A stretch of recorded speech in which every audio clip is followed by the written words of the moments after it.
સુરત કતારગામ વિસ્તારમાં આવેલા કુબેરનગર ખાતે એક 1.5 વર્ષનું બાળક ઘરમાં ફસાઈ ગયું હતું।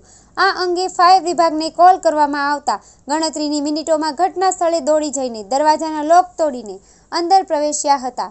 આ બાળકની માત્ર 40 સેકન્ડમાં બાળકને સહી સલામત બચાવી લેવામાં આવ્યું હતું। માહિતી પ્રમાણે સવારે 10:35 કલાકે ફાયર વિભાગને એક 1.5 કલાકનું બાળક ફસાઈ ગયું હોવાનો કોલ મળ્યો હતો। ફાયર વિભાગને કોલ મળતાની સાથે જ મુગલીસરા ફાયર સ્ટેશનથી એક ગાડીને રવાના કરવામાં આવી હતી। ગણતરીની મિનિટોમાં ફાયર વિભાગની આ ગાડી કતારગામ દરવાજા પાસે કુબેરનગર ખાતે આવેલા મકાન નંબર 20 ખાતે પહોંચી ગઈ હતી। ફાયર ઓફિસર બલવંતસિંહ સહિત કાફલો મકાન નંબર 20માં રહેતા વિશાલ પરમારના ઘરે પહોંચ્યો હતો। રૂમની અંદર બાળક ફસાઈને રડી રહ્યો હતો, જેથી તેને દરવાજાની બાજુમાં આવેલી બારી પર તેના માતા પિતાએ બોલાવીને ત્યાં રમતમાં રાખ્યું હતું। દરમિયાન ફાયર વિભાગ દ્વારા બ્રેકિંગ એન્ડ કટિંગ ટૂલ્સ દ્વારા 40 સેકન્ડમાં જ દરવાજાના લોકને તોડી નાખ્યો હતો।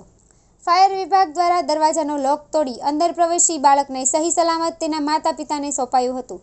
પિતા વિશાલ પરમાર અને માતા બંને 1.5 વર્ષના બાળક જેનિલને ઘરમાં હતું અને તે બહાર ગયા હતા। દરમિયાન રમતા રમતા બાળકથી દરવાજો લોક થઈ ગયો હતો।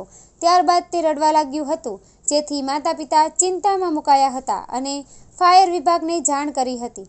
દીકરાને સહી સલામત મેળવીને માતા પિતાએ ફાયર વિભાગનો આભાર માન્યો હતો।